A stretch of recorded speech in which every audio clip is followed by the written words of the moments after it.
Não sabia disso, não. Olha só, é verdade que tem outros cursos que ela fez nas informações complementares, projetos realizados.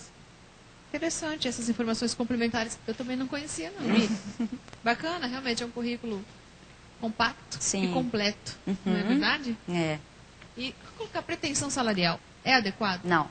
Porque assim, ó, por exemplo, vou colocar uma situação.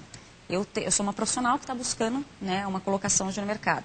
E aí a minha última remuneração era aproximadamente R$ 2.500. O que os profissionais muitas vezes fazem? Eles abaixam um pouco a remuneração para voltar a atuar no mercado, porque eles acreditam que o mercado não vão comportar ele novamente com aquela remuneração. Então, não que o mercado seja obrigado a comportar, mas se já comportou, ela pode comportar novamente. Então, por exemplo, é 2.500, aí eu coloco R$ 2.000 como pretensão salarial. A empresa analisa meu perfil e está disposta a me pagar 3.000.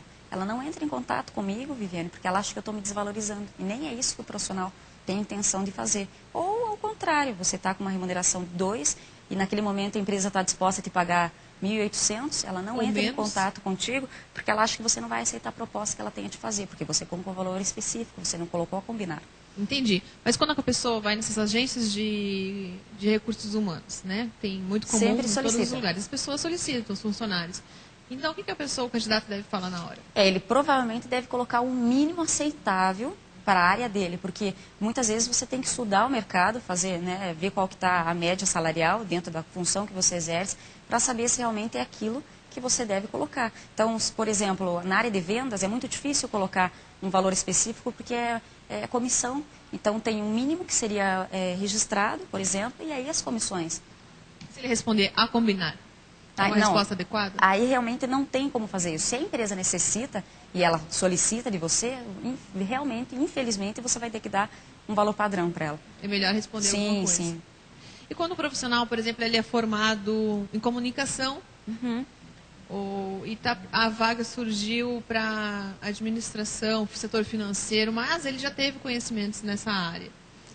Mas a formação dele não se adapta com o que estão procurando. É mais difícil? O que você acha? Não, melhor nem procurar? Não que seja difícil, Viviane. Porque uma vez que você faz, né, tem a tua graduação em comunicação, é claro que vai ser muito interessante você voltar para essa área. Assessoria de imprensa ou algo relacionado, jornalista, enfim.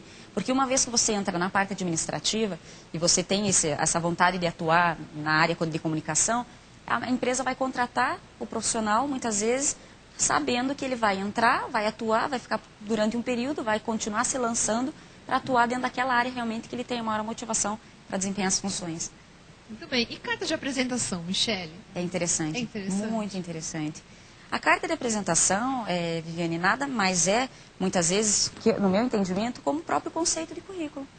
Porque você vai detalhar realmente, né, a tua trajetória. Então, em linhas, em algumas linhas, que é uma página só, né, realmente, e colocar aqui. A carta de apresentação é como a primeira impressão que a empresa vai ter do próprio profissional. Com também foto? Como currículo. Não, foto Currículo nunca deve também ser. não, nem Não, se currículo. for para publicidade e propaganda, sim.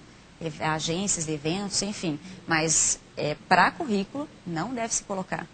Existia antigamente muito aquelas oportunidades que se colocavam, né? Desejável, boa aparência, enfim. Mas isso já era, né, do passado. Então, realmente, se a empresa colocar isso aí, ela não está dentro de uma ética. É preconceito. Sim. Entendi. Aí a carta de apresentação, a pessoa, ela escreve o próprio punho ou pode ser digitada? Não, digitalizada, sim, como o próprio currículo. Quando ela, né, vai para a entrevista, colocar num envelope o currículo certinho, com a carta de apresentação, dá para o contratante, e ele questionando também. Então, o currículo vai ser sempre a primeira impressão. Então, é claro que isso daqui não é 100% da garantia de o profissional entrar numa empresa, mas é a primeira impressão. E é claro que numa entrevista que ele vai colocar os pontos que são interessantes tanto para ele quanto para o próprio, né, contratante. E o que faz perder pontos? Essa parte que você colocou de foto, que eu acho que perde muito ponto. Realmente, sim. Aquele próprio profissional que quer resumir o currículo, que tende a não colocar as atividades envolvidas para resumir, então só coloca o nome da empresa, como eu mencionei anteriormente, o cargo e não descreve as atividades. Então isso perde muito tempo. Ou pontos, muitas vezes, o currículo, o profissional ele sempre diz que ele não acredita muito que seja, né, algo que possa perder ponto na hora de uma entrevista. O que perde ponto muitas vezes é o próprio nervosismo, né? Se ele realmente tem 100% do conhecimento dentro da área que ele atua, e ele trabalha no currículo dele voltado para a organização, centralizando realmente, direcionando, não tem como ele perder ponto. Entendi. Aí fica realmente... Então, ponto positivo. Né? Sim. Legal. E o que mais as pessoas pecam hoje? Nos currículos que você recebe, o que as pessoas estão pecando mais? Olha, muito complicado se falar disso, porque às vezes a gente até brinca com os próprios profissionais, porque colocam essa parte de documentos restritos a ele, que seriam RG e CPF realmente, ou em objetivo, muitas vezes o profissional ele não sabe o que realmente ele deve colocar, né, para a oportunidade. Muitas vezes o profissional coloca carteira de habilitação, carteira de trabalho. Claro que você está indo para uma empresa, né? A empresa vai solicitar, mas no currículo são informações que realmente são irrelevantes. Aí ele vai aumentar a quantidade de informações e vai passar do padrão, que seriam 2 páginas.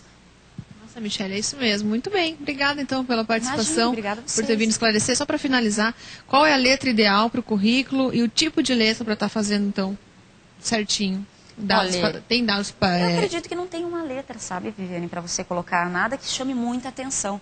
Você pode trabalhar no Arial, que acho que, né, que é a padrão realmente que todo mundo trabalha, ou você pode também trabalhar com as outras metodologias de letras, mas que sejam mais sérias, assim. Não que seja algo que chame muita atenção, que degrina um pouco a imagem do currículo.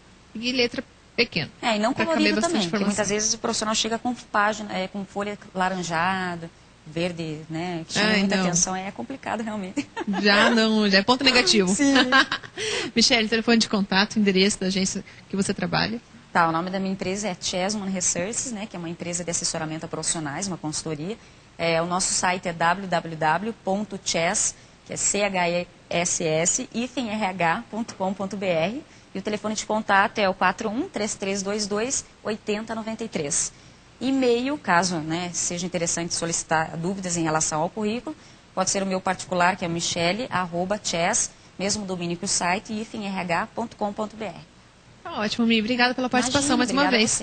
Ok, vamos de música agora com os meninos?